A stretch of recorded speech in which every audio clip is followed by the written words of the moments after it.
എല്ലാ മാന്യ പ്രേക്ഷകർക്കും നമസ്കാരം. ഞാനിന്ന് മോഹൻലാൽ എന്ന അഭിനേതാവായിട്ടല്ല ഇവിടെ ഇരിക്കുന്നത്. കേരളത്തിൻ്റെ ജനനായകൻ, പ്രിയപ്പെട്ട കേരള സംസ്ഥാന മുഖ്യമന്ത്രി ശ്രീ പിണറായി വിജയൻ അവർകളുമായി നിങ്ങൾക്കായി അല്പനേരം സംസാരിക്കാൻ വേണ്ടിയാണ്. CPM-ൻ്റെ അനിഷേധ്യ നേതാവ് എന്ന നിലയ്ക്ക് ലോകം അറിയപ്പെടുന്ന ഒരു നേതാവ്. പക്ഷേ പിണറായി വിജയൻ എന്ന വ്യക്തി അതിലപ്പുറം പലതാണ്. നമ്മൾ പലർക്കും അറിയാത്ത ഒരു മഹാ വ്യക്തിത്വം. സ്കൂളിൽ പഠിക്കുമ്പോൾ അന്യായമായ കടത്തുകൂലി വർധനയ്ക്കെതിരെ ഒറ്റയാൽ പ്രതിഷേധം നടത്തിയ വിപ്ലവകാരിയുടെ അധികം ആർക്കും അറിയാത്ത ചില വശങ്ങളുണ്ട്. ആക്ഷൻ സിനിമകൾ, സ്റ്റണ്ട് സിനിമകൾ ഇഷ്ടപ്പെടുന്നൊരു സഹൃദയൻ. രാമായണം വായിച്ചു കേട്ട് ഭൂതപ്രേതാദികളിലുള്ള അന്ധവിശ്വാസം മാറ്റിയെടുത്ത ഒരു ബാല്യം. അമ്മയുമായി സവിശേഷമായ ഒരു അടുപ്പം പുലർത്തിയ മകൻ. കാർക്കശ്യത്തിൻ്റെ പുറന്തോടിന് പിന്നിൽ മറിഞ്ഞിരിക്കുന്ന ഭരിതപ്രിയനായ ഒരു ആസ്വാദകൻ. അങ്ങനെ കേരളത്തിൻ്റെ പിണറായി സഖാവിനെ പറ്റി നാം അറിയാത്ത പലതും എനിക്ക് അദ്ദേഹത്തോട് ചോദിക്കണമെന്നുണ്ട്, നിങ്ങൾക്ക് വേണ്ടി. അതിനു മുമ്പേ ബഹുമാനപ്പെട്ട പിണറായി വിജയൻ അവർകളെ ഈ അഭിമുഖത്തിലേക്ക് ഔപചാരികമായി ഞാൻ സ്വാഗതം ചെയ്യട്ടെ. നമസ്കാരം സർ. നമസ്കാരം. ഇങ്ങനൊരു അഭിമുഖം എൻ്റെ സ്വപ്നത്തിൽ പോലും ഉണ്ടായിരുന്നതല്ല. അതുകൊണ്ട് തന്നെ അതിൻ്റെ ഒരു ത്രില്ലിലും എന്നാൽ സംഘർഷത്തിലുമാണ് ഞാൻ. അഭിനേതാവായാണ് ഞാൻ സാധാരണ ക്യാമറയ്ക്ക് മുന്നിലെത്തുന്നത്. ഇപ്പോൾ അങ്ങേ അഭിമുഖം ചെയ്യുക എന്ന ദൗത്യവുമായി ക്യാമറയ്ക്ക് മുന്നിലിരിക്കുമ്പോൾ എനിക്കും അതേറെ പുതുമയുള്ള ഒരു അനുഭവമായി മാറുകയാണ്. അങ്ങേപ്പോലെ ഒരു മഹാനേതാവിനെ അഭിമുഖീകരിക്കുമ്പോൾ എങ്ങനെ തുടങ്ങണം, എവിടെ തുടങ്ങണം എന്നാലോചിക്കുന്നതിനിടയിലാണ് ഞാൻ അങ്ങേ ആദ്യം കണ്ടത് എന്നോർത്ത് നോക്കിയത്. കേരളത്തിലെ ഏതൊരു സാധാരണക്കാരനെയും പോലെ വർഷങ്ങൾക്കിടെ നിരവധി തവണ ഞാൻ അങ്ങേ നേരിട്ടും അല്ലാതെയും കണ്ടിട്ടുള്ളത് കൊണ്ട് തന്നെ ആദ്യം കണ്ടത് എന്നാണെന്ന് സ്വാഭാവികമായി എനിക്ക് ഓർത്തെടുക്കാനായില്ല. എന്തായാലും ഒരു 30 വർഷത്തെ ബന്ധമെങ്കിലും ഉണ്ടാകും. പക്ഷെ അവസാനം കാണുന്നത് ഇപ്പോഴാണ്, അതെനിക്കറിയാം.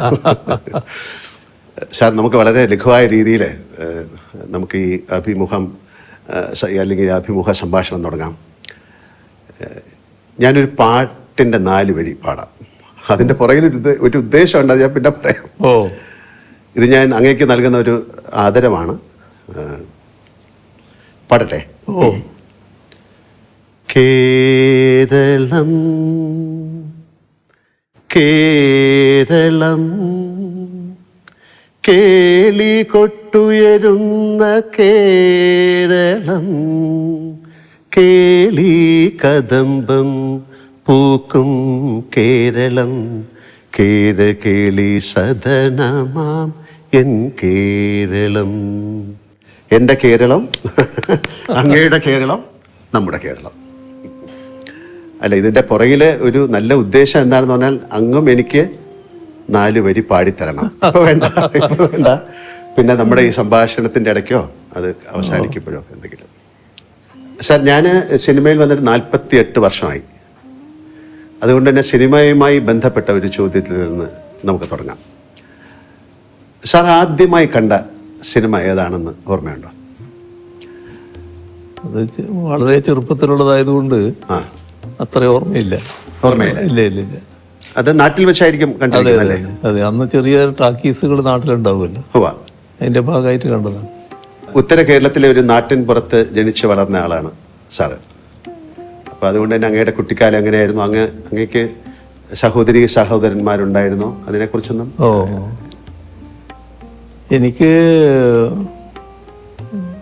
2 സഹോദരന്മാരാണ് ഉണ്ടായത്. പക്ഷേ എൻ്റെ അമ്മ പ്രസവിച്ചത് 14ാമത്തെ കുട്ടിയാണ് ഞാൻ. ബാക്കിയുള്ളവരൊക്കെ മരണപ്പെട്ടു പോയിരുന്നു ചെറിയ പ്രായത്തിൽ തന്നെ. പിന്നെ 2 സഹോദരങ്ങൾ, മൂത്തവർ എനിക്കുണ്ടായിരുന്നു. അങ്ങനെ 3 പേരാണ് ഞങ്ങളുണ്ടായത്. അമ്മയും അച്ഛനും ഒക്കെ ഈശ്വര വിശ്വാസികളായിരുന്നോ? സന്ധ്യാനാമമൊക്കെ ചൊല്ലാറ് പതിവുണ്ടായിരുന്നോ? ഈശ്വര വിശ്വാസികളും വലിയ തോതിലുള്ള ഈ അന്നത്തെ കാലത്ത് ഭൂതപ്രേത കാര്യങ്ങളൊക്കെ വലിയ തോതിലുള്ള കാലമാണ്. അതെ അതെ. അപ്പോൾ അതിനൊക്കെ വല്ലാതെ വിശ്വസിക്കുന്ന കൂട്ടത്തിലായിരുന്നു. അതിൽ അമ്മയാണ് ഏറ്റവും കൂടുതൽ ഈ വിശ്വാസങ്ങൾ കൊണ്ട് നടന്നിരുന്നത്. അച്ഛനും വിശ്വാസി തന്നെയാണ്, പക്ഷേ അത്രത്തോളം ഉണ്ടെന്ന് പറയാൻ പറ്റില്ല. കുട്ടിക്കാലത്ത് ഏറ്റവും സന്തോഷകരവും സങ്കടകരവുമായ ചില സാഹചര്യങ്ങൾ എല്ലാവർക്കും ഉണ്ടാവും, അങ്ങേക്കും ഉണ്ടായിട്ടുണ്ടാവും. അങ്ങനെയെങ്കിൽ അവയൊക്കെ അങ്ങയുടെ ജീവിതത്തെ എങ്ങനെയാണ് സ്വാധീനിച്ചിരിക്കുന്നത്? അതിൽ വലിയ തണലായിട്ട് അമ്മ തന്നെയാണ് ഉണ്ടായത് എല്ലാ കാര്യത്തിലും. സാധാരണ നിലക്ക് നല്ല കരുതലോടെ എന്നെ വളർത്തുന്നതിൽ അമ്മ പ്രധാന പങ്ക് വഹിച്ചിട്ടുണ്ട്. എൻ്റെ കുട്ടിക്കാലത്തിന് അന്നത്തെ കാലം എല്ലാവരും പഠിക്കുന്ന കാലം, എല്ലാവരും പിന്നെ പഠനം തുടരണമെന്നും ആഗ്രഹിക്കുന്ന കാലമല്ല. ഒരു 5ാം തരം ആവുമ്പോൾ പഠനം അവസാനിപ്പിക്കുക. അന്ന് നാട്ടിൽ ധാരാളം ഉള്ളത് ബീഡി കെട്ടാൻ, ബീഡി തൊഴിലിന് പോവുക, ബീഡി കെട്ടാൻ പോകുക. കുട്ടികൾ പോയിട്ട് ബീഡി ഇങ്ങനെ കെട്ടിക്കൊടുക്കും, നൂല് കെട്ടി. അതിന് പിന്നെ ഈ ചെന്ന ആൾക്കാർ പറഞ്ഞു കുട്ടി പഠിക്കട്ടെ. അപ്പോൾ അതറിഞ്ഞിട്ട് സ്കൂളിലെ പ്രധാന അധ്യാപകനും മാനേജറുമായിട്ടുള്ള അദ്ദേഹം അമ്മയോട് പറഞ്ഞു, അവനെ ഇപ്പം അതിനൊന്നും വിടരുത്, നിങ്ങൾ പഠിപ്പിക്കുക തന്നെ വേണം എന്ന് പറഞ്ഞു. അങ്ങനെയാണ് LP സ്കൂൾ കഴിഞ്ഞിട്ട് UP സ്കൂളിൽ ചേരുന്നത്. UP സ്കൂളിൽ ചേർന്നപ്പോൾ ഒരു പ്രധാന കാര്യമുണ്ടായി. അവിടെ ഒരു മലയാളം അധ്യാപകൻ, മലയാളം വിദ്വാൻ, മുൻഷി എന്നാണ് നമ്മൾ സാധാരണ പറയുക, മുൻഷി മാഷ്. അദ്ദേഹം എന്നോടൊരു ദിവസം ചോദിച്ചു, നിൻ്റെ നക്ഷത്രത്താ? അപ്പോൾ അന്ന് എനിക്കറിയാവുന്ന നക്ഷത്രം ഞാൻ പറഞ്ഞു കൊടുത്തു. ഇതായിരിക്കില്ല എന്ന് അദ്ദേഹം എന്നോട് പറയുകയാണ്, നിൻ്റെ അമ്മയോട് വരാൻ പറയണമെന്ന്. അങ്ങനെ അമ്മ ചെന്നു. അപ്പോൾ അത് തന്നെ ഒരു നാട്ടിൽ വാർത്തയായി, മുൻഷി മാഷ് അമ്മയെ വിളിച്ചിരിക്കുന്നു എന്നൊരു വാർത്ത. അങ്ങനെ ചെന്നപ്പോൾ എപ്പോഴായിരുന്നു പ്രസവിച്ചത്, ഏതാ സമയം എന്നൊക്കെ ചോദിച്ചു. ആ കാലത്ത് നിന്ന് വലിയ കൃത്യതയല്ല, ഉച്ചയ്ക്ക് ശേഷമാണ് എന്ന് മാത്രമേ അമ്മയ്ക്ക് കൃത്യമായിട്ട് പറയാൻ പറ്റുള്ളൂ. അപ്പോൾ അദ്ദേഹം നോക്കുമ്പോൾ ഞാൻ ആദ്യം പറഞ്ഞ നക്ഷത്രം ഉച്ചയോടുകൂടി അവസാനിച്ചിരിക്കുന്നു, പിന്നെ പുതിയ നക്ഷത്രമാണ്. അപ്പോൾ അദ്ദേഹം പറഞ്ഞു, ഇതാണ് ഇവൻ്റെ നക്ഷത്രം, ഞാൻ ജാതകം എഴുതി തരാമെന്ന് പറഞ്ഞു. അങ്ങനെ അദ്ദേഹം എഴുതുന്ന ജാതകം അമ്മയുടെ കയ്യിലുണ്ടായിരുന്നു ഒരു ദീർഘകാലം.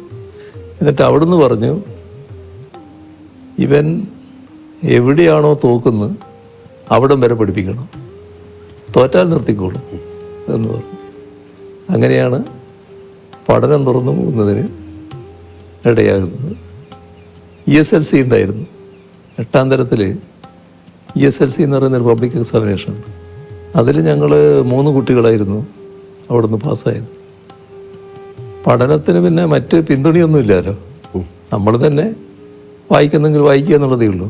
വീട്ടിൽ സഹായമില്ല, അയൽവക്കങ്ങളിലും സഹായം കിട്ടാനില്ല. കാരണം ആരും അങ്ങനെ പഠനമായിട്ട് ബന്ധപ്പെട്ടവർ ഇന്നത്തെ സമൂഹത്തിനെ പോലെയല്ലാരും.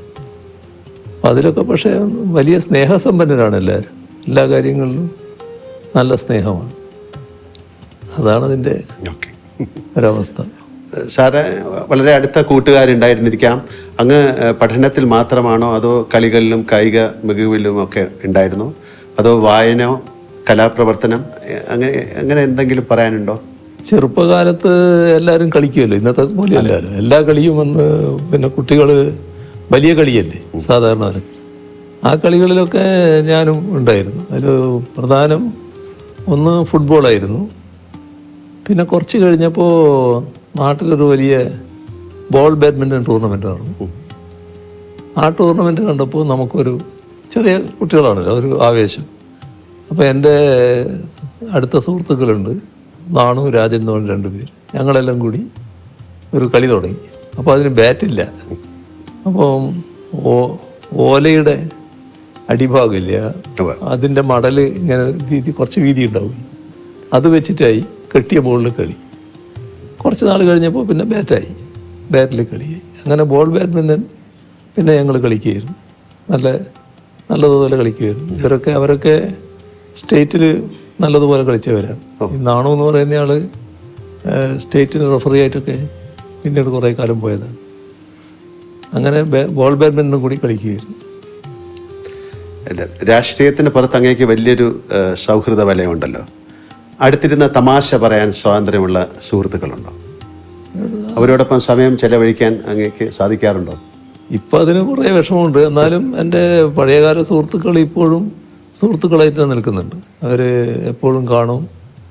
പിന്നെ മിക്കവാറും ചെല്ലുമ്പോൾ എൻ്റെ കൂടെ ഉണ്ടാവും. അങ്ങനെയൊക്കെയാണ്. അവർ ചിലരെല്ലാം അങ്ങ് പോയി, എന്നാലും ഉള്ളവർ ഇപ്പോഴും ഉണ്ട് നല്ല നിലക്ക്. സാർ, ഒരു നടൻ അല്ലെങ്കിൽ ഞാൻ താരസംഘടനയുടെ ഭാരവാഹിയായിരുന്നു. അങ്ങനെ നിലകളിൽ അങ്ങേ പലതവണ ഞാൻ അടുത്ത് ഇടപഴകാനുള്ള ഭാഗ്യം എനിക്കുണ്ടായിട്ടുണ്ട്. അപ്പോൾ എല്ലാം ഞാൻ ശ്രദ്ധിച്ചിട്ടുള്ള ഒരു കാര്യം, ഏതാണ്ട് സാറിന് 30 വർഷം മുമ്പായിരിക്കാം കാണുന്നത്. അന്നും ഇന്നും അങ്ങയുടെ പെരുമാറ്റത്തിലോ രൂപഭാവാദികളിലോ യാതൊരു മാറ്റവും ഉണ്ടായിട്ടില്ല എന്നതാണ്. അത് എങ്ങനെയാണ് സാധിച്ചെടുക്കുന്നത്? കാര്യം ഒരുപക്ഷെ അങ്ങ് പാർട്ടി പ്രവർത്തകനായിരിക്കുമ്പോഴും അല്ലെങ്കിൽ മന്ത്രിയായതും പിന്നെ മുഖ്യമന്ത്രിയായിരിക്കുമ്പോഴെല്ലാം അങ്ങയുടെ ഇടപെടൽ ഒരുപോലെ തന്നെയാണ്. നല്ല ഒരു കരുതലുള്ളതുപോലെ ഞങ്ങൾക്ക് ഫീൽ ചെയ്യും. സാധാരണ മനുഷ്യരുടെ കാലം ചെല്ലുമ്പോൾ അവരുടെ പദവികൾക്കും വളർച്ചയ്ക്കും ഒത്ത് പല മാറ്റങ്ങളും കാണാറുണ്ട്. പക്ഷെ അങ്ങയിൽ ഞാനിതൊന്നും കണ്ടിട്ടില്ല എന്നുള്ളത് വളരെ സത്യമായ ഒരു കാര്യമാണ്. ഒന്ന് നമ്മൾ കാണേണ്ടത്, നമ്മൾ ഏത് സ്ഥാനത്തിരിക്കുന്നതായാലും ഒരു പ്രത്യേക നിയോഗത്തിൻ്റെ ഭാഗമാണെന്ന് കാണേണ്ടതേ ഉള്ളൂ. എപ്പോഴും അവിടെ നിന്ന് മാറേണ്ടതായിട്ട് വരാം. ആ ഒരു ധാരണ നമ്മുടെ ഉള്ളിലുണ്ടാവണം. ആ മാറ്റത്തെ പൂർണ്ണമായിട്ട് ഉൾക്കൊള്ളാൻ നമുക്ക് സാധിക്കണം. അന്ന് ഇപ്പോൾ മാറണം എന്ന് പറഞ്ഞാൽ ആ മാറുമ്പോൾ ഒരു പ്രയാസവും ഉണ്ടാകരുത്. അതാണ് നമുക്ക് ഏറ്റവും പ്രധാനം. ഞാൻ വൈദ്യുതി മന്ത്രിയായിട്ടാണല്ലോ മന്ത്രിസഭ പ്രവർത്തനം ആരംഭിക്കുന്നത്. അപ്പോൾ എൻ്റെ കുട്ടികൾ ചെറിയ മക്കളാണെന്ന്. വൈദ്യമന്ത്രി സ്ഥാനം ഒഴിഞ്ഞ് ഇവിടെ തന്നെയായിരുന്നു, ഇൻഡസ്ട്രി ആയിരുന്നു. നേരെ നിങ്ങൾ വന്നിട്ടുണ്ട്, ഞാൻ താമസിച്ച വാടക വീട്ടിൽ. ആ വാടക വീട്ടിലേക്ക് മാറി. ഒരു പ്രയാസവും കുട്ടികൾക്ക് പോലും ഉണ്ടായില്ല. നല്ല എന്താണോ, അപ്പം നമ്മൾ എന്താണോ ഉള്ളത് അതുകൊണ്ട് ജീവിക്കാനും അതിൽ സന്തോഷിക്കാനും അതിൻ്റെ ഭാഗമായി മാറാനും കഴിയണം. എനിക്ക് അങ്ങനെയൊരു നിലയാണ് എപ്പോഴും ഉള്ളത്.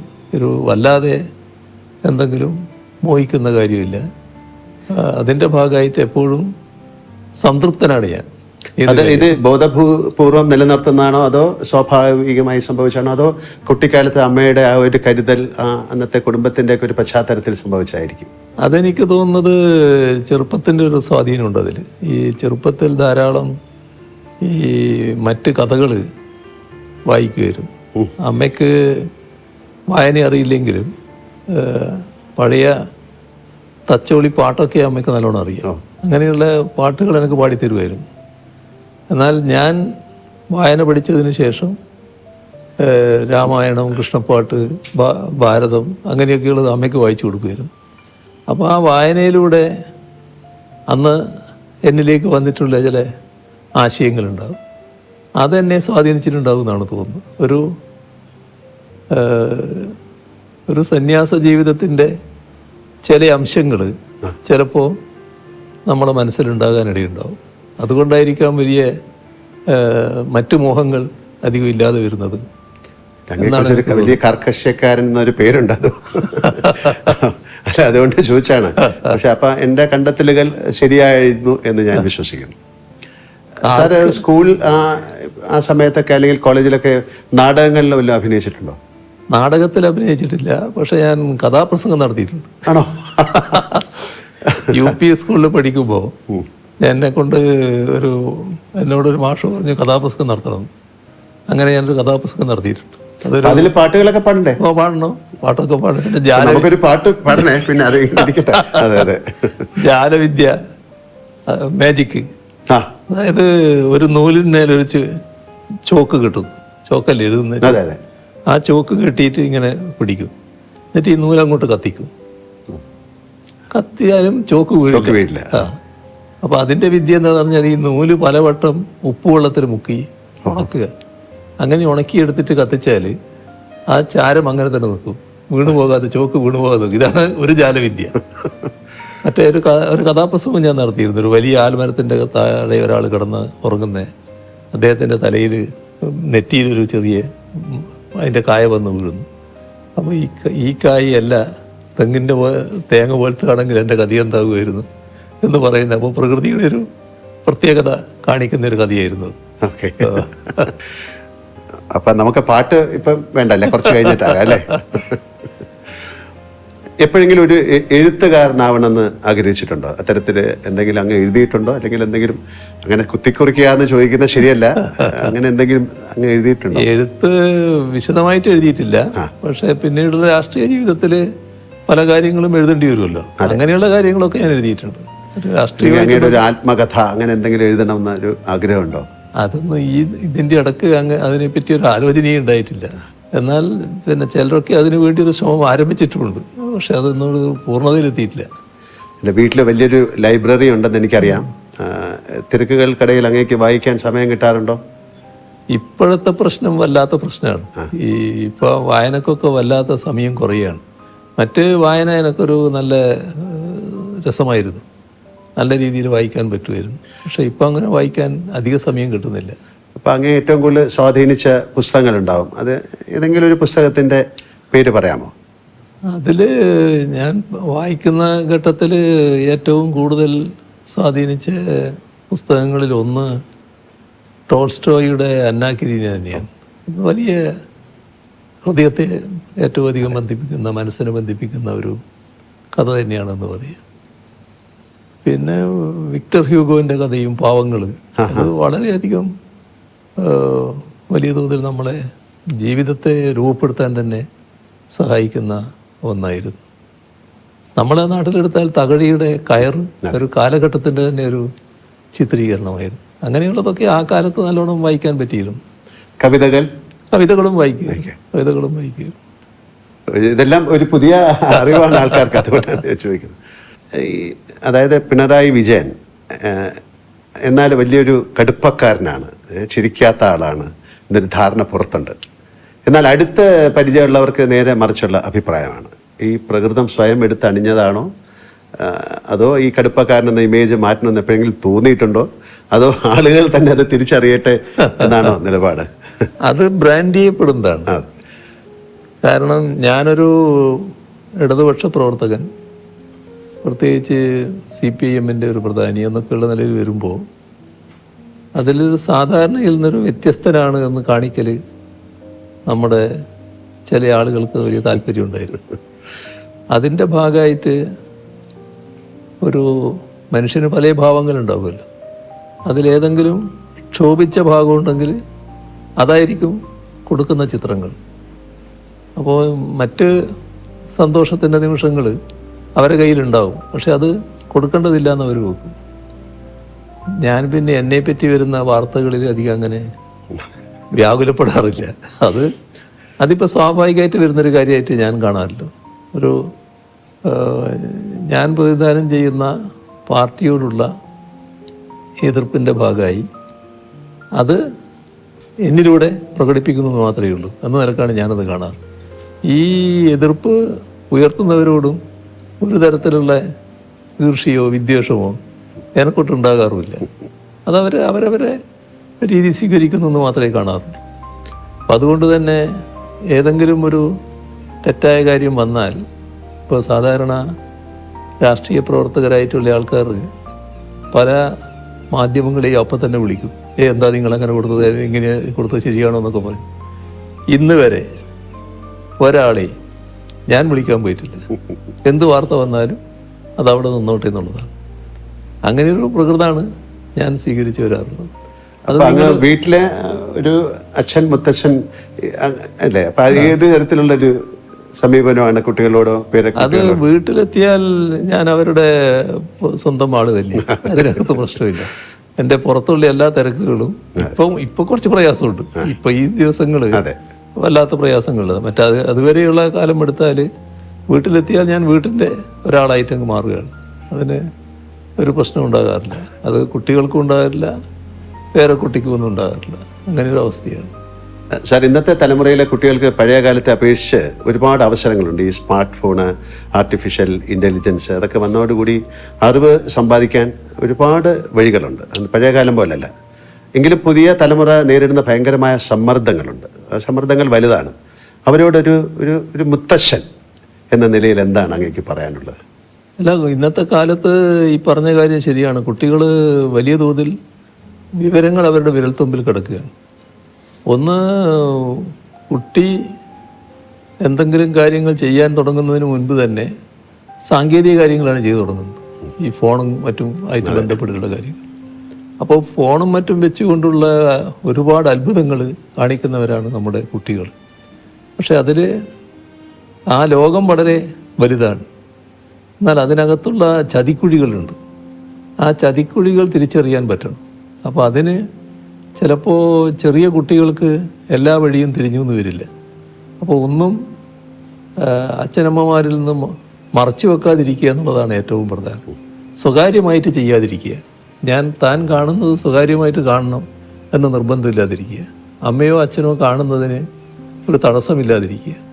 അങ്ങനെയൊരു നില വന്നാൽ കുട്ടിക്ക് തന്നെ എന്താണ് കാണാവുന്നത് കാണാത്തത് എന്നതിനെ പറ്റിയൊരു ധാരണയുണ്ടാക്കാൻ ഇടയാകും. അപ്പോൾ അച്ഛൻ്റെയും അമ്മയുടെയും ഭാഗത്ത് അച്ഛൻ്റെയും അമ്മയുടെയും ശ്രദ്ധയിൽപ്പെടാത്ത കാര്യങ്ങൾ അത് മറച്ചു വെച്ചുകൊണ്ട് ചെയ്യുന്നൊരു നില ചെറുപ്രായത്തിൽ സ്വീകരിക്കാതിരിക്കുക എന്നുള്ളതാണ് ഏറ്റവും പ്രധാനം.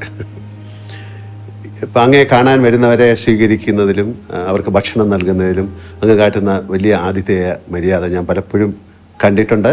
അത് മാതൃകയാക്കാൻ ഞാൻ പലരോടും പറഞ്ഞിട്ടുണ്ട്. ഈ ഒരു ശീലം അമ്മയിൽ നിന്നാണോ കിട്ടിയത്, അല്ലെങ്കിൽ കുടുംബ പശ്ചാത്തലത്തിൽ നിന്നാണോ കിട്ടിയത്? അത് അമ്മയുടെ കയ്യിൽ നിന്ന് തന്നെയായിരിക്കണം അത് കിട്ടിയത്. കാരണം ഞങ്ങൾ കുട്ടികൾ കോളേജിലൊക്കെ പഠിക്കുമ്പോൾ പിന്നെ ചില സുഹൃത്തുക്കളോട് കൂടി വീട്ടിൽ ചെന്നാൽ വലിയ തോതിൽ സൗകര്യങ്ങളൊന്നും വീട്ടിലൊന്നും ഉണ്ടാവില്ല. പക്ഷെ ഉള്ളത് വെച്ച് പെട്ടെന്ന് തന്നെ അമ്മ അവർക്ക് എന്തെങ്കിലും കൊടുത്തിരിക്കും, വളരെ പെട്ടെന്ന് കാര്യങ്ങൾ ഉണ്ടാക്കിയിട്ട്. അങ്ങനെയൊരു രീതി ചെറുപ്പത്തിലേ കണ്ടുവന്നിട്ടുണ്ട്. അതിൻ്റെ ഒരു ഭാഗമായിരിക്കാമെന്നാണ് തോന്നുന്നു. അങ്ങേക്ക് പാചകം ഇഷ്ടമാണോ? ജീവിതത്തിൽ എപ്പോഴെങ്കിലും അങ്ങ് അടുക്കളയിൽ കയറിയിട്ടുണ്ടോ? പാചകം ഒരു കലയാണ്. ആ കലയിൽ ഞാൻ അത്ര വിദഗ്ധനല്ല. പക്ഷേ ഇടയ്ക്ക് ഞാൻ ചായ ഉണ്ടാക്കുമായിരുന്നു. നേരത്തെ ചായ കുടിക്കുന്ന കാലത്ത് അത് ശീലിച്ചിരുന്നു. അതിനപ്പുറത്ത് ഇല്ല, ഒന്നിലേക്ക് കടക്കാൻ എനിക്ക് ധൈര്യം കിട്ടിയിട്ടില്ല. അപ്പം അങ്ങനെയാണെങ്കിൽ അങ്ങയുടെ പ്രിയപ്പെട്ട ഒരു ഭക്ഷണം എന്താണ്? ഞാൻ സാധാരണ പിന്നെ ഏത് ഭക്ഷണവും കഴിക്കുന്ന കൂട്ടത്തിലാണ്. പക്ഷേ ഇപ്പം അടുത്ത കാലത്തായിട്ട് ചില നിയന്ത്രണങ്ങൾ ഞാൻ തന്നെ വെക്കാറുണ്ട്. ഇന്ന് ചിലതേ കഴിക്കൂ, ചിലത് കഴിക്കില്ല എന്നൊക്കെ ഉള്ളത്. എന്നാൽ ഒരു ഭക്ഷണത്തോടും അപ്രിയമില്ല, ഒന്നും മാറ്റി നിർത്താറില്ല. എല്ലാം കഴിക്കുന്ന ഒരു പൂർണ്ണക്കാരനാണ് ഞാൻ. ഈ ചിലപ്പോൾ ഭാര്യ അല്ലെങ്കിൽ അമ്മ അങ്ങനെ ആരെങ്കിലും ഉണ്ടാക്കുന്ന ഭക്ഷണത്തോടായിരിക്കും കൂടുതൽ താല്പര്യം. അങ്ങനെയൊക്കെ അങ്ങനെ ഉണ്ടോ? എനിക്ക് തീർച്ചയായും അതാണ്. വീട്ടിലെ ഭക്ഷണമാണ് എനിക്ക് ഏറ്റവും താല്പര്യം. അതിൻ്റെ പ്രശ്നം എന്താണെന്ന് വെച്ചാൽ, വീട്ടിൽ നിന്ന് പുറത്തിറങ്ങി ഭക്ഷണം കഴിക്കുമ്പോൾ പലപ്പോഴും വീട്ടിലെ ഭക്ഷണത്തെ പറ്റി താരതമ്യപ്പെടുത്തി പോകും. അതെപ്പോഴും എനിക്ക് താല്പര്യം വീട്ടിലെ ഭക്ഷണം തന്നെയാണ്. അമ്മയെപ്പറ്റി നമ്മൾ ഒരുപാട് സംസാരിച്ചു. അമ്മ എന്നത് ഒരു കൺകണ്ട ദൈവമാണ്. അങ്ങയുടെ അമ്മയെപ്പറ്റി, ആ ആത്മബന്ധത്തെപ്പറ്റി അങ്ങേക്ക് എന്തെങ്കിലും കൂടുതൽ പറയാനുണ്ടോ? അമ്മയുടെ വേർപിരിയലാണ് പറയാനുള്ളൊരു ഭാഗം. അതായത് അന്ന് ഞാൻ തിരുവനന്തപുരത്താണ്. തിരുവനന്തപുരത്ത് പാർട്ടി സെക്രട്ടേറിയറ്റ് മെമ്പറായിട്ട് ഫുള്ളായിട്ട് ഇവിടെ നിൽക്കുന്ന സമയം. അപ്പോൾ ഒരു ദിവസം, എല്ലാ ദിവസവും വീട്ടിൽ നിന്ന് സംസാരിക്കും. ഒരു ദിവസം ഭാര്യ വിളിച്ചപ്പോൾ ചെറിയ സംസാരത്തിലൊരു വ്യത്യാസം പോലെ തോന്നി. അത് അമ്മയുടെ പിന്നെ ആരോഗ്യസ്ഥിതി പറയുമായിരുന്നു. നല്ല അവശതയുണ്ടായിരുന്നു അപ്പോൾ. മറ്റൊന്നും പറഞ്ഞില്ല, പക്ഷെ എനിക്ക് തോന്നി എന്തോ ഒരു പ്രശ്നമുണ്ട്. അപ്പോൾ ആ കാലത്ത് ചടയം ഗോവിന്ദനാണ് സെക്രട്ടറി. അപ്പോൾ ഞാൻ പറഞ്ഞ് എന്തോ ഒരു പ്രശ്നമുണ്ടെന്ന് തോന്നുന്നു, ഞാനൊന്ന് പോയിട്ട് വരാമെന്ന് പറഞ്ഞ് അങ്ങനെ വൈകുന്നേരം വീട്ടിലേക്ക് പോയി. രാവിലെ അവിടെ എത്തി. വീട്ടിലെത്തി. അപ്പോൾ അമ്മ അവിടെ കിടന്നിട്ടുണ്ട്. അവിടെ നിന്ന് എഴുന്നേറ്റിരുത്തി എൻ്റെ ദേഹത്തിങ്ങനെ ചാരിയിരുന്ന് ലേശം വെള്ളം കൊടുത്തു. ആ വെള്ളം കുടിച്ചു. അവിടെ കഴിഞ്ഞു. അതെ. അപ്പോൾ അതാണ് അതിൻ്റെ പ്രത്യേകത. അത് കഴിഞ്ഞിട്ട് എനിക്കറിയാം അമ്മ ഏത് നിമിഷവും മരണപ്പെടും എന്നൊക്കെ നമുക്കറിയാമല്ലോ. പക്ഷേ ഞാനും വൈഫും മാത്രമേ ആ സമയത്തുള്ളൂ, മറ്റാരുമില്ല. അപ്പോൾ ഞാൻ പുറത്തിറങ്ങിയിട്ട് ആളോട് പറയണമല്ലോ. പുറത്തിറങ്ങി ഒരാൾ മുമ്പിൽ വന്ന് വിട്ടു, ഒരു നാണു എന്ന് പറയുന്നയാൾ. പക്ഷെ ഒരക്ഷരം വാക്കിങ്ങോട്ട് വരുന്നില്ല, പറയാൻ പറ്റുന്നില്ല. അപ്പോൾ അദ്ദേഹത്തിന് മനസ്സിലായി അതങ്ങനെയൊരു ബന്ധമായിരുന്നു. അതായത് ഞാൻ കേട്ടിട്ടുണ്ട് അമ്മയുടെ മടിയിൽ തലവെച്ച് കിടന്ന് അങ്ങനെ രാമായണം കേൾക്കുന്നത്. അങ്ങക്ക് ഭൂത പ്രേത ശാരീരിക്കലൊക്കെ പേടിയായിരുന്ന സമയത്ത് അങ്ങനെയല്ലേ കുട്ടികൾ? ഭയങ്കര പേടിയായിരുന്നു, ചെറിയ പേടിയല്ല. അപ്പൊ ഇതെല്ലാം കേട്ട് കഴിഞ്ഞ് അങ്ങക്ക് ഒരു ആന്തരികമായ ഒരു ആത്മീയ വശം ഉണ്ടായിട്ടുണ്ടോ? ഈ നേരത്തെ പറഞ്ഞു, എന്നാലും ഒരു സന്യാസം എന്ന് പറഞ്ഞ പോലെ അങ്ങേക്കൊരു ആന്തരികമായ ഒരു ആത്മീയ വശമുണ്ടെന്ന് വളരെ വിശ്വസിക്കുന്ന ഒരാളാണ് ഞാൻ. അതായത് ഇതിനെപ്പറ്റി പറയാറ് സാധാരണ നിസ്സാരമായുള്ള സംസാര സാഗരം എന്നാണ്. അതെ. അപ്പൊ അങ്ങനെയൊരു തോന്നലാണ് ആ ചെറുപ്പകാലത്ത് എനിക്ക് ഉള്ളത്. അതിൻ്റെ ഭാഗമായിട്ട് കുറേ ആ സ്വാധീനം എന്നിലുണ്ടാവും തന്നെയാണ് തോന്നുന്നത്. പക്ഷേ ഭൂതപ്രേത പിശാചുക്കളെ പറ്റി ഭയങ്കര വിശ്വാസമായിരുന്നു. ആ സമയത്ത് ലൈറ്റോ അങ്ങനെയൊന്നും അധികം ലൈറ്റ് ഇല്ലല്ലോ. പിന്നെ എൻ്റെ വീട്ടിൽ ഇലക്ട്രിസിറ്റി വരുന്നത് തന്നെ പിന്നെ ഞാൻ MLA ആയിരിക്കുമ്പോൾ പോലും ഇല്ല. അങ്ങനെ ഒരു കാലമാണത്. അങ്ങനെ ഒരു അവസ്ഥയാണ്. രാത്രി ആയാൽ പിന്നെ ഇരുടല്ലേ എല്ലാ സ്ഥലത്തും. അപ്പോൾ എവിടെയും ഏത് ഭൂതവും പ്രേതവും പ്രത്യക്ഷപ്പെടാം. അതൊക്കെ പിന്നെ ഒരു ചെറിയ സമയം കഴിഞ്ഞപ്പോൾ നമ്മൾ വളരുകയല്ലേ, അതനുസരിച്ച് മാനസിക വളർച്ചയും വരികയല്ലേ. അത് പിന്നെ ഞാൻ തന്നെ മാറ്റിയെടുത്തതാണ് ബോധപൂർവ്വം. അങ്ങനെ ഈ കുടുംബത്തോടൊപ്പം ചെലവഴിക്കുന്ന ഏറ്റവും പ്രധാനപ്പെട്ട സമയം എന്താണ്? അത് ഒരു ദിവസത്തെ യാത്രയാണോ, അതോ ഒരുമിച്ചിരുന്ന് തീൻമേശയിൽ ഭക്ഷണം കഴിക്കുമ്പോഴാണോ? ഏറ്റവും പ്രധാനം തീൻമേശയിലെ ഭക്ഷണമാണ്. കാരണം ഞങ്ങളെല്ലാവരും ഒന്നിച്ചാണ് ഇരിക്കുക. ആരൊക്കെയുണ്ടോ എല്ലാവരും ഒന്നിച്ചാണ് ഇരിക്കുക. ആ ഘട്ടത്തിൽ എൻ്റെ സുഹൃത്തുക്കളുണ്ടെങ്കിൽ അവരും ഒന്നിച്ചാണ് ഇരിക്കുക. അങ്ങനെ ഒരു അവസ്ഥയാണ് എപ്പോഴും സ്വീകരിക്കാറ്. അപ്പോൾ അതാണ് ഏറ്റവും നല്ല സമയം. എപ്പോഴും ഭക്ഷണം എല്ലാവരും കൂടി ഒന്നിച്ച് കഴിക്കുന്നത് തന്നെയാണ് നല്ലത് എന്നാണ് ഉള്ള അഭിപ്രായക്കാരനാണ് ഞാൻ. അപ്പം ഞാനൊരു പാട്ട് പാടാൻ പറഞ്ഞാൽ ഇപ്പം പാടുന്നില്ല, കുറച്ച് കഴിഞ്ഞ് പാടാം അല്ലേ? ഞാൻ ഇടയ്ക്കിടയ്ക്ക് പറയും.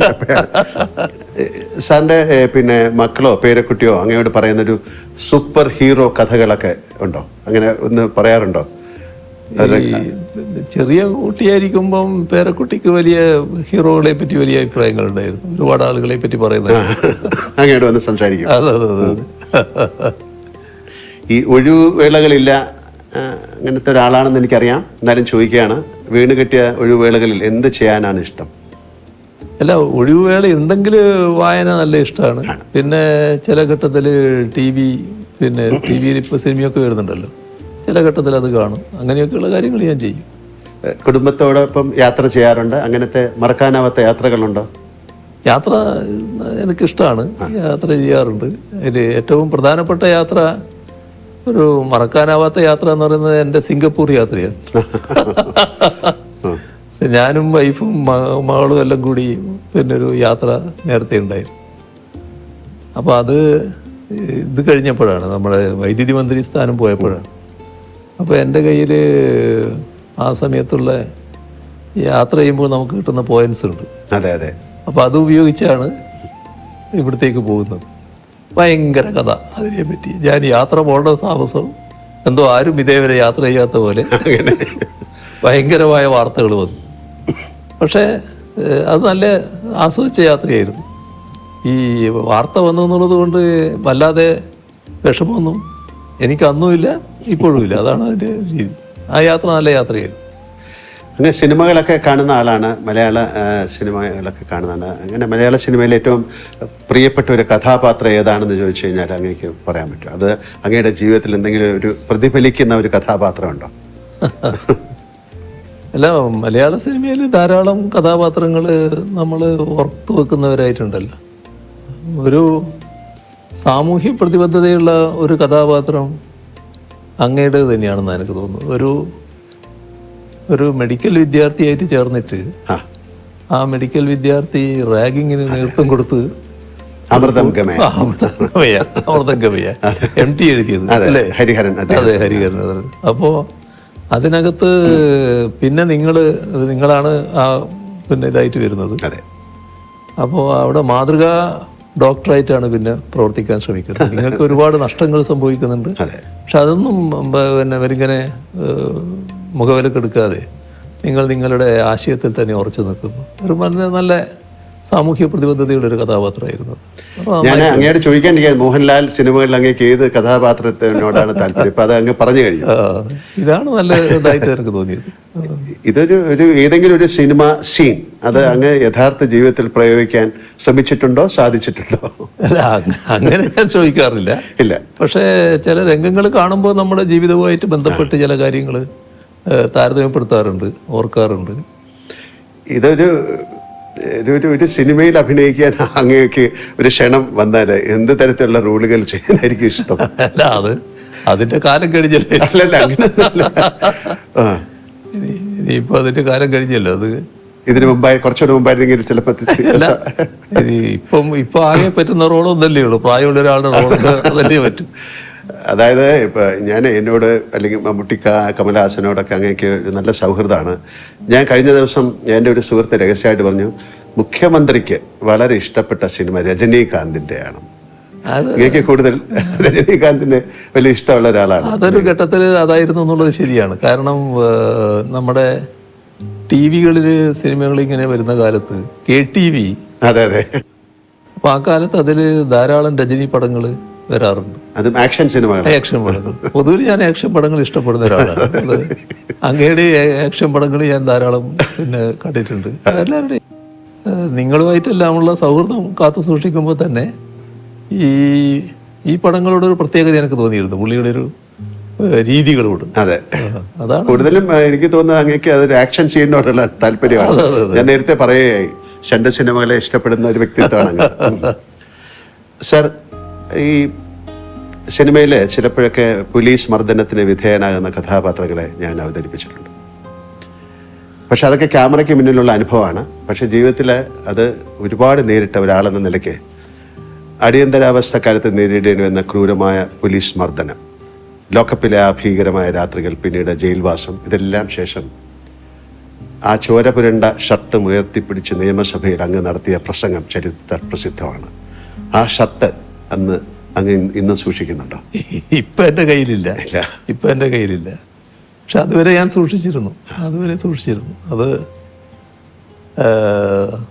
അതൊക്കെ ഒരു പ്രത്യേക അനുഭവത്തിലുള്ളതാണല്ലോ. നമ്മളെ ലോക്കപ്പിൽ ഞാനന്ന് ചെറുപ്പമാണ്, അതുകൊണ്ട് അതിനെ അതിജീവിക്കാൻ കഴിഞ്ഞു എന്ന് പറയാം. പക്ഷേ നമ്മുടെ അടിച്ച് തോല് പൊളിക്കുക എന്ന് പറയുന്നില്ലേ, എൻ്റെ ഈ ശരീരത്തിൻ്റെ തൊലി പൊളിഞ്ഞു പോയിരുന്നു.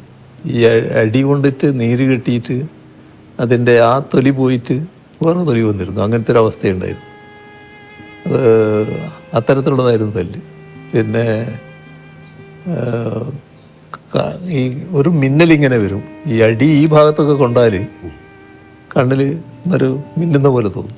അങ്ങനെയൊക്കെയുള്ള തല്ലായിരുന്നു അത് വളരെ വളരെ കടുത്ത മർദ്ദനായിരുന്നു. അല്ല, ആഭ്യന്തര വകുപ്പിൻ്റെ ചുമതലയുള്ള മുഖ്യമന്ത്രിയായി ഭരണം നടത്തുമ്പോൾ അന്ന് പോലീസ് മർദ്ദനമേറ്റ് കിടന്ന 28-29 വയസ്സുകാരൻ ഓർമ്മയിൽ വരാറുണ്ടോ? കാര്യം ശരീരത്തിലെ മുറിവിനേക്കാൾ വലിയ പോറലുകൾ അന്ന് മനസ്സിലേറ്റിട്ടുണ്ടെന്ന് നിങ്ങൾക്കറിയാം. ആ മാനസികാവസ്ഥ ഇന്ന് തിരിഞ്ഞു നോക്കുമ്പോൾ എങ്ങനെയാണ് അങ്ങ് വിലയിരുത്തുന്നത്?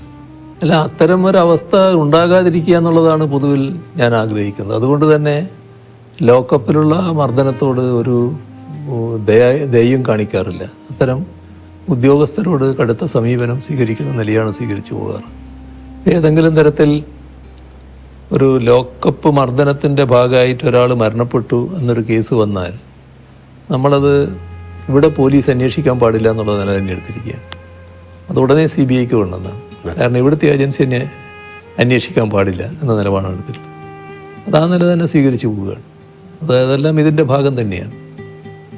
അത് നിസ്സഹായരായ മനുഷ്യനെ ക്രൂരമായി മർദ്ദിക്കുന്നതിനോട് ഒരു തരത്തിലും യോജിക്കാനാവില്ല.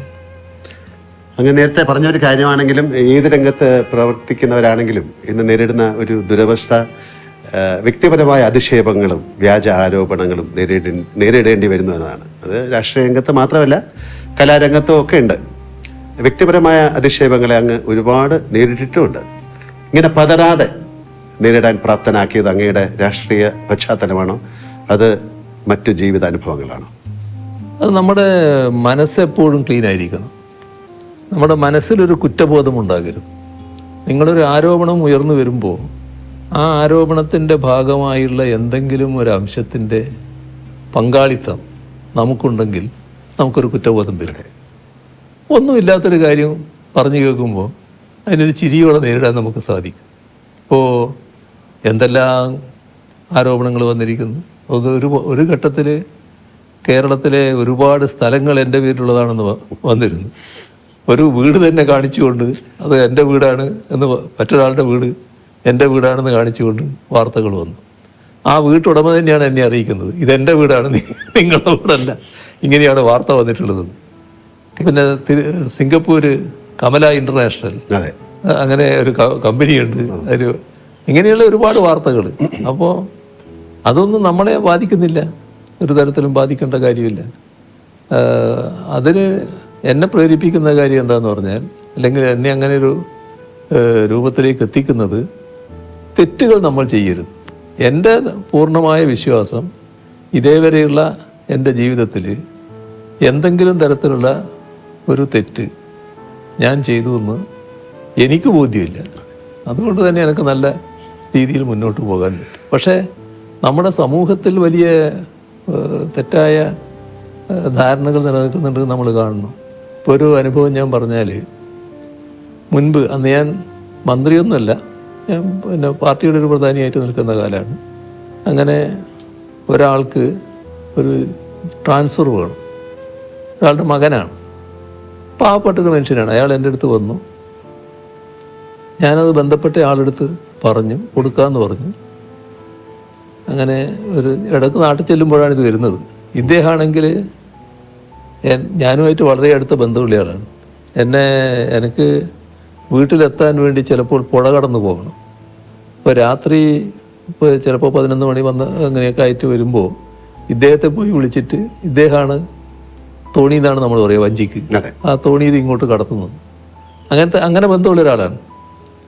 ചെറുപ്പം മുതലേ എന്നെ അറിയുന്ന ആളാണ്. പക്ഷേ ഒരു 2-3 തവണ ഇദ്ദേഹം വന്നതിന് ശേഷം ഒരു ദിവസം എന്നോട് പറയുകയാണ്, അല്ല ഞാൻ എന്തെങ്കിലും വേറെ ചെയ്യേണ്ടതുണ്ടെങ്കിൽ ചെയ്യാ എന്ന് പറയും. അപ്പോൾ എനിക്കത് പെട്ടെന്ന് എനിക്ക് മറ്റൊരു തോന്നലും ഉണ്ടാകുന്നില്ല. നിങ്ങളെന്ത് ചെയ്യാനാണ്, ഇതിൻ്റെ അകത്ത് ചെയ്യാൻ വേണ്ട കാര്യങ്ങൾ പറഞ്ഞിട്ടുണ്ടല്ലോ. അല്ല ഞാൻ മറ്റെന്തെങ്കിലും വീണ്ടും പറഞ്ഞപ്പോൾ എനിക്കൊരു സംശയമായി. എന്താ നിങ്ങൾ പൈസയായിട്ടാണോ ഉദ്ദേശിക്കുന്നത് ചോദിച്ചേ? അതെ. അപ്പോൾ ഇന്ന് ഞാൻ കുറേ കൂടി മാറ്റാം. അപ്പോൾ ഞാൻ പറഞ്ഞു, നമുക്കിവിടെ നിർത്താം, എഴുന്നേറ്റ് ഇറങ്ങിക്കോളൂ എന്ന് പറഞ്ഞു. അതത്രയും ഞാനിപ്പോൾ നിങ്ങളോട് പറയുന്നുള്ളൂ, മറ്റൊന്നും നിങ്ങളായതുകൊണ്ട് ഞാൻ പറയുന്നില്ല, നിങ്ങളിപ്പോൾ ഇറങ്ങിക്കോളൂ. അപ്പോൾ പിന്നെ അദ്ദേഹം പോയി അവിടെയുള്ള ആൾക്കാരോട് എനിക്കിങ്ങനെ അബദ്ധം പറ്റിപ്പോയി, ഇങ്ങനെ പറഞ്ഞു എന്നൊക്കെ. എനിക്ക് പിന്നെയും വിരോധമില്ല. പിന്നെ ആ പാവത്തിൻ്റെ മകന് പിന്നെ ട്രാൻസ്ഫർ കിട്ടുകയും ചെയ്തു, ഒരു കോർപ്പറേഷൻ്റെ ഭാഗമായിട്ട് ചെയ്യേണ്ടതായിരുന്നു. അപ്പോൾ അതാണ് നമ്മുടെ നാട്ടിലൊരു ധാരണ. ഇത് ഇങ്ങനെ നമ്മളെ ചെറുപ്പത്തിലെ അറിയുന്ന ആൾക്ക് പോലും ഇങ്ങനെ തോന്നുകയാണ്, ഇങ്ങനെ ചെയ്യാൻ പറ്റൂലേ. അത് നാടിൻ്റെ ഒരു രീതിയായിട്ട് വന്നിട്ടുണ്ട്. പക്ഷെ അതിൽ നിന്ന് വ്യത്യസ്തമായിട്ട് തന്നെ നിൽക്കാൻ അന്നും കഴിഞ്ഞിട്ടുണ്ട്, ഇന്നും കഴിയുന്നുണ്ട്, നാളെയും അതിന് മാറ്റം വരില്ല എന്ന് തന്നെയാണ് എൻ്റെ ഒരു പൂർണ്ണ ബോധ്യം. അങ്ങ് ജീവിതത്തിൽ ഏറ്റവും എപ്പോഴെങ്കിലും ഒരു കരഞ്ഞു പോയ സന്ദർഭമുണ്ടോ? അമ്മയുടെ മരണം അതല്ലാതെ? അത് നമ്മളെ വല്ലാതെ വേദനിപ്പിച്ച സംഭവങ്ങൾ ധാരാളമുണ്ട്. അത് വേദനിപ്പിച്ച ധാരാളം സംഭവങ്ങളുണ്ട്. ഇപ്പോൾ ഏറ്റവും അധികം വിഷമം തോന്നുന്നത് നമ്മുടെ ഒന്നിച്ചുള്ളവരും നമ്മളെ വിട്ടുപിരിയുമ്പോൾ, നമുക്ക് ശേഷം വിട്ടുപിരിയേണ്ടവരാണെന്ന് കരുതുന്നവർ വിട്ടുപിരിയുമ്പോൾ ഒക്കെ ഉണ്ടാകുന്ന പ്രയാസങ്ങളുണ്ടല്ലോ. അതിപ്പോൾ പരസ്യമായിട്ട് തന്നെ പ്രകടമായതാണ്. കോടിയേരി ബാലകൃഷ്ണൻ്റെ ആ അനുശോചന യോഗത്തിൽ സംസാരിക്കാൻ, ആ സംസാരം പൂർത്തിയാക്കാൻ എനിക്ക് കഴിഞ്ഞില്ല. അത് സ്വാഭാവികമായിട്ട് വരുന്ന ഒന്നാണ്. അങ്ങനെയുള്ള ചില ഘട്ടങ്ങൾ ഉണ്ടായിട്ടുണ്ടോ? അങ്ങേക്ക് ജീവിതത്തിൽ എന്തിനെങ്കിലും ഭയമുണ്ടോ? ഭയം എന്നത് ആ തരത്തിലില്ല. പക്ഷേ പൊതുവിൽ ഞാൻ പാർട്ടിക്ക് കീഴ്പ്പെട്ടു പോകുന്ന ഒരാളാണ്. പാർട്ടി ആഗ്രഹിക്കുന്ന പൊതുവായ നിലപാടുകളുണ്ട്. ആ നിലപാടുകളിൽ അണുകിട വ്യത്യാസം വരരുതെന്ന് ചിന്തിക്കുന്ന ഒരാളാണ് ഞാൻ. അതിനെ ഭയന്ന് ഞാൻ ജീവിക്കുകയാണ്. അങ്ങനെയൊരു ഭയമുണ്ട് എന്ന് വേണമെങ്കിൽ പറയാം. മറ്റ് തരത്തിലുള്ള ഭയം എന്നെ അധികം ബാധിക്കാറില്ല. ജീവിതത്തിലെ എന്തിൻ്റെയെങ്കിലും പേരിൽ അങ്ങ് പശ്ചാത്തപിച്ചിട്ടുണ്ടോ? പശ്ചാത്തപിക്കേണ്ടി വന്നിട്ടുള്ളൊരു ഘട്ടം പറഞ്ഞാൽ, എൻ്റെ ഒരു കോളേജ് പഠനകാലത്ത് ഒരു സുഹൃത്തുണ്ടായിരുന്നു, നല്ല അടുത്ത സുഹൃത്താണ്. അപ്പോൾ ആ വിദ്വാൻ നല്ല വലിയ കാശുള്ള ആളാണ്, സായിപ്പിൻ്റെ മകനായിട്ടുള്ള ആളായിരുന്നു. അപ്പോൾ അതിൻ്റെ ഭാഗമായിട്ട് തന്നെ കാശ് ധാരാളമുണ്ട്. അന്ന് ഈ ട്രൗസറിൻ്റെ പോക്കറ്റിൽ നിന്ന് 100 നോട്ടുകൾ എടുക്കുന്ന ഒരു വിദ്വാനാണ്. അങ്ങനെ കാശുണ്ടാകുന്ന ഒരു വിദ്വാൻ. പക്ഷെ എന്നെ വലിയ കാര്യമായിരുന്നു. ഞാൻ വളരെ അടുത്ത ബന്ധത്തിലായിരുന്നു. മദ്യപാനത്തിലേക്ക് നീങ്ങി പുള്ളി. അപ്പം ഞാനന്ന് ഒരു വിദ്യാർത്ഥി പ്രവർത്തകനൊക്കെ ആയിട്ട് മാറിയിട്ടുള്ള കാലമാണ്. അപ്പം ഞാൻ പറഞ്ഞു അത് ശരിയല്ലേ, ഇത് മദ്യം ഉപയോഗിക്കാൻ പാടില്ല എന്ന് പറഞ്ഞു. പക്ഷെ അത് വല്ലാതെ പരിധി വിട്ട് പ്രയോഗിക്കുന്നവരെ വന്നു. അപ്പോൾ പിന്നെ ഞാൻ ആ ബന്ധം അങ്ങ് വിച്ഛേദിച്ചു. പിന്നെ എനിക്ക് പലപ്പോഴും തോന്നിയിട്ടുണ്ട് ആ ബന്ധം വിച്ഛേദിച്ചത് അയാളെ കൂടുതൽ നാശത്തിലേക്ക് എത്തിച്ചു. അയാൾ വല്ലാതെ തകർന്നൊരു പൂർണ്ണമായ മദ്യപാനിയായി റോഡ് വക്കിലൊക്കെ ഇരിക്കുന്ന സൈസായിട്ട് മാറിയിരുന്നു. അപ്പോൾ അത് പിന്നെ എന്നെ ഒരു കുറ്റബോധത്തിലേക്ക് നയിച്ചിരുന്നു. അത് അന്ന് ഞാൻ അങ്ങനെ വിട്ടിരുന്നില്ലെങ്കിൽ ഞാനുമായിട്ടുള്ള അടുപ്പം തുറന്നിരുന്നുവെങ്കിൽ അയാൾ മദ്യപിക്കുമായിരുന്നു. പക്ഷേ ഇതുപോലൊരു മദ്യപാനിയായിട്ട് മാറില്ലായിരുന്നു എന്നാണ് എൻ്റെ ഒരു തോന്നൽ.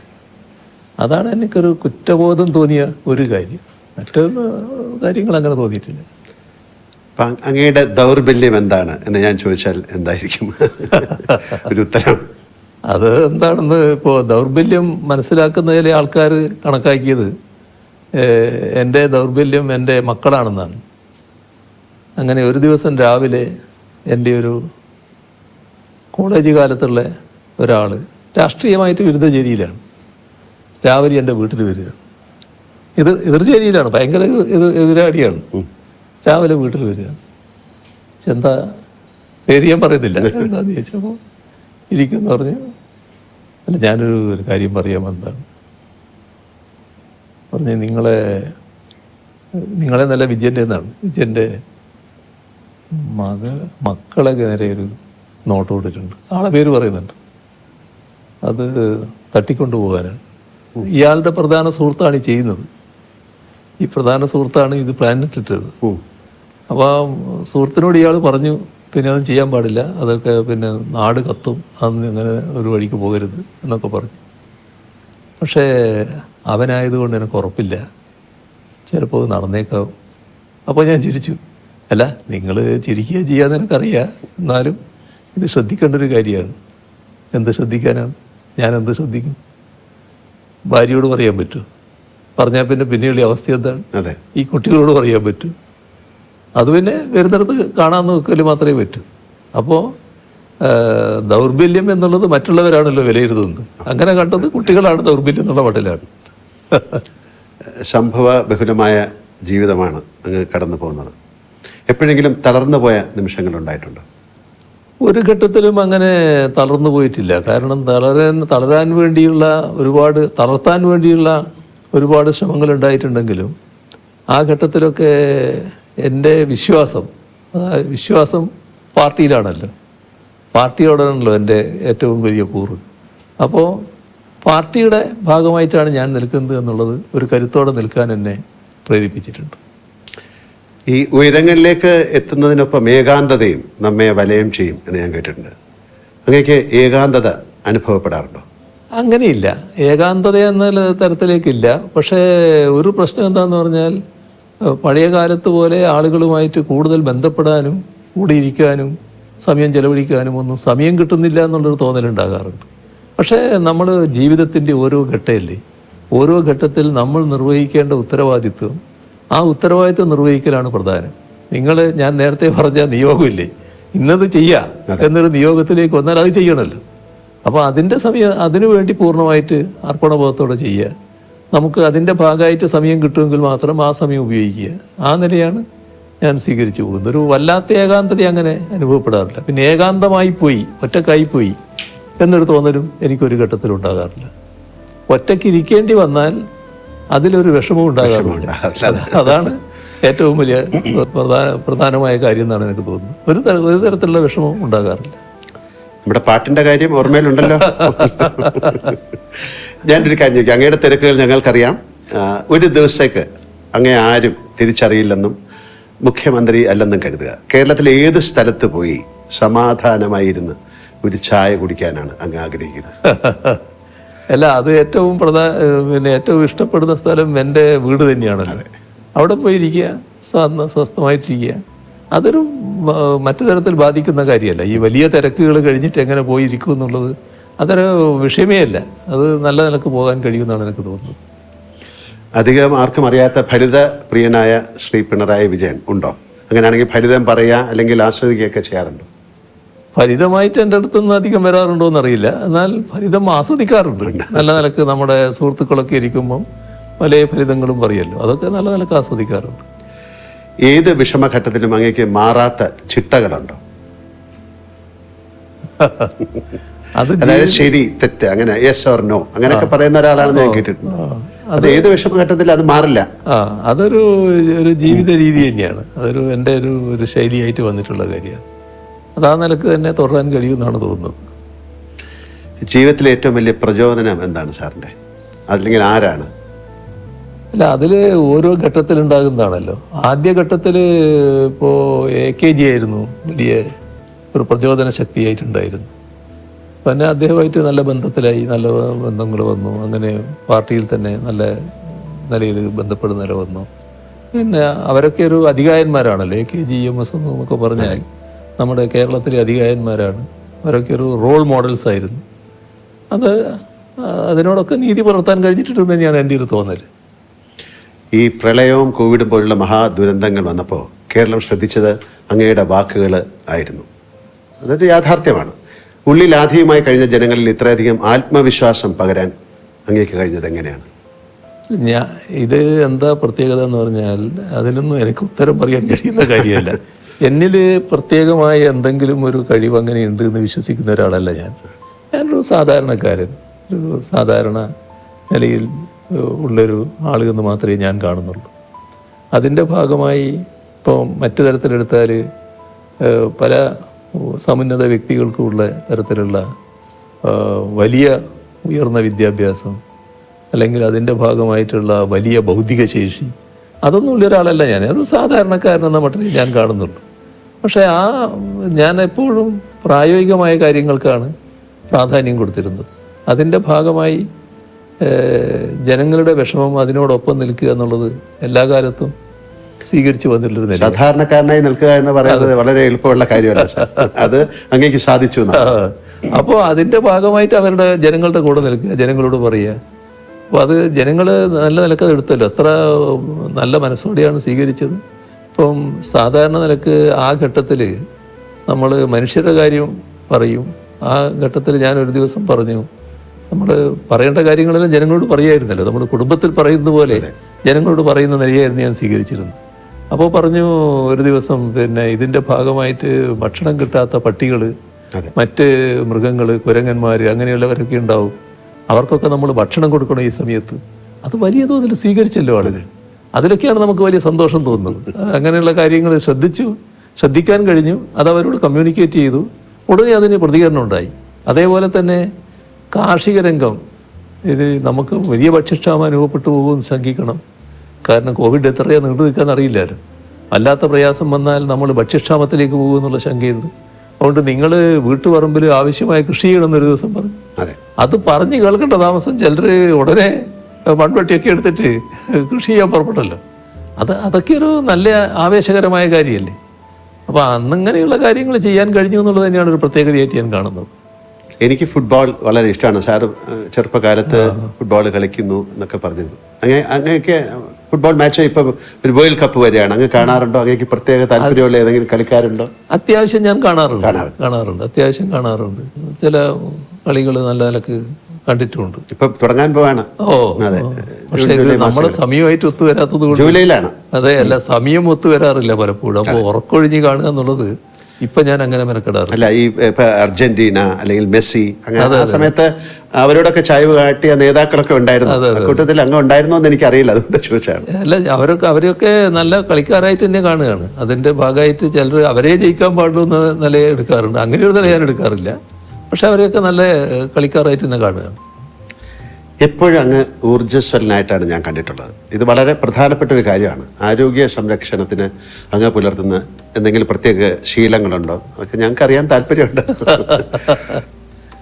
അതിൽ സാധാരണ എൻ്റേതായ ഒരു മിനിമം വ്യായാമം രാവിലെ ഞാൻ ചെയ്യും, ചെറിയ തോതിൽ.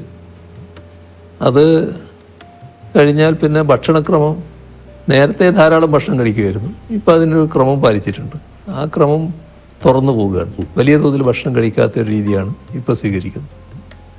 അത് നല്ല നിലക്ക് തുടരാൻ പറ്റുന്നുണ്ട് എന്നാണ് തോന്നുന്നത്. നമ്മൾ അധിക ഭക്ഷണം കഴിക്കുമ്പോൾ അധിക ഭക്ഷണം കഴിക്കണമെന്ന് സ്ഥിരമായിട്ട് തോന്നിക്കൊണ്ടിരിക്കും. അത് ക്രമീകരിച്ചാൽ പിന്നെ പ്രയാസമില്ല. അത്രയും ഭക്ഷണം മതി നമുക്ക് എന്നൊരു നില. അതിലിപ്പോൾ നല്ല സംതൃപ്തി തോന്നുന്നുണ്ട്. കഴിഞ്ഞ ദിവസം അങ്ങ് കുട്ടികളുമായിട്ട് നടത്തിയ ഒരു മുഖാമുഖം പരിപാടിയിൽ ഞാനത് കാണുകയുണ്ടായി. അങ്ങയുടെ കുട്ടിക്കാലത്തെ കഷ്ടപ്പാടുകളെ കുറിച്ചൊക്കെ പറഞ്ഞു. ആ അനുഭവം പിണറായി വിജയൻ എന്ന വ്യക്തിയെയും രാഷ്ട്രീയ പ്രവർത്തകനെയും രൂപീകരിക്കുന്നതിൽ സഹായിച്ചിട്ടുണ്ടോ? ഉണ്ടെങ്കിൽ അതെങ്ങനെയാണ്? തീർച്ചയായും. അത് അന്നും ആ വിഷമഘട്ടത്തിലും ഒരു വലിയ അഭിമാനബോധം നിലനിർത്താൻ കഴിഞ്ഞിരുന്നു. അത് ആരുടെയും മുമ്പിൽ കൈനീട്ടാതിരിക്കുക, തെറ്റായ ഒരു കാര്യവും ചെയ്യാതിരിക്കുക, അങ്ങനെയൊരു നിലപാട് അന്നേ സ്വീകരിച്ചിരുന്നു. അതിനിടയാക്കിയത് എൻ്റെ രാഷ്ട്രീയ ജീവിതത്തിൻ്റെ തുടക്കത്തിൽ ഒരു ദിവസം തലശ്ശേരിക്ക് പോകാൻ കാശില്ല എൻ്റെ കയ്യിൽ. അപ്പോൾ ഒരാൾ കയ്യിൽ നിന്ന് വായ്പ വാങ്ങി. അപ്പോൾ തലശ്ശേരി എത്തി വർത്തമാനം പറയുമ്പോൾ ഞാൻ പറഞ്ഞു, ഇങ്ങനെ 25 പൈസ വായ്പ വാങ്ങിയിട്ടാണ് വന്നിരുന്നു. അപ്പോൾ എന്നെ ഇഷ്ടപ്പെടുന്ന അന്നത്തെ ഒരു പാർട്ടി നേതാവുണ്ട്, അരിയാക്കണ്ടി അച്ഛൻ എന്നിട്ട്. അപ്പോൾ അയാൾ കേട്ടപ്പോൾ തന്നെ ഒരു ആട്ട ആദ്യം തന്ന്, നിനക്ക് എവിടുന്നടാ പൈസ തിരിച്ചു കൊടുക്കാൻ പറ്റും? നീ മേലിൽ ഒരാളുടെക്കൊന്നും വായ്പ വാങ്ങരുത് കേട്ടോ. എനിക്ക് തലശ്ശേരി പോകണമെങ്കിൽ എനിക്ക് തലശ്ശേരി പോകണം, ഇത്ര പൈസ വേണമെന്ന് പറഞ്ഞിട്ട് ആ പൈസ വാങ്ങുക. അതിനപ്പുറം വാങ്ങണ്ട. ആ പൈസയും കൊണ്ട് ടിക്കറ്റ് എടുത്തിട്ട് പോരുക എന്നല്ലാതെ നീ ഇനി വായ്പ വാങ്ങാൻ പാടില്ല ആരോടുക്കും. അത് എനിക്ക് വലിയൊരു പാടായി. പിന്നീട് ഒരു വായ്പ ആരുടെക്കൊന്നും വാങ്ങേണ്ടി വന്നിട്ടില്ല. അത് പിന്നെ എന്താണോ ആവശ്യം, പാർട്ടിയുടെ ആവശ്യത്തിന് പോവുകയാണ്. അപ്പോൾ നമ്മുടെ കയ്യിൽ പൈസയില്ല, അത് ആ ആവശ്യം പറഞ്ഞിട്ട് പൈസ വാങ്ങുന്നതിൽ തെറ്റില്ല. അതിന് മാത്രം അത് നിറവേറ്റുക. ആ നിലയാണ് പിന്നീട് സ്വീകരിച്ചു വന്നത്.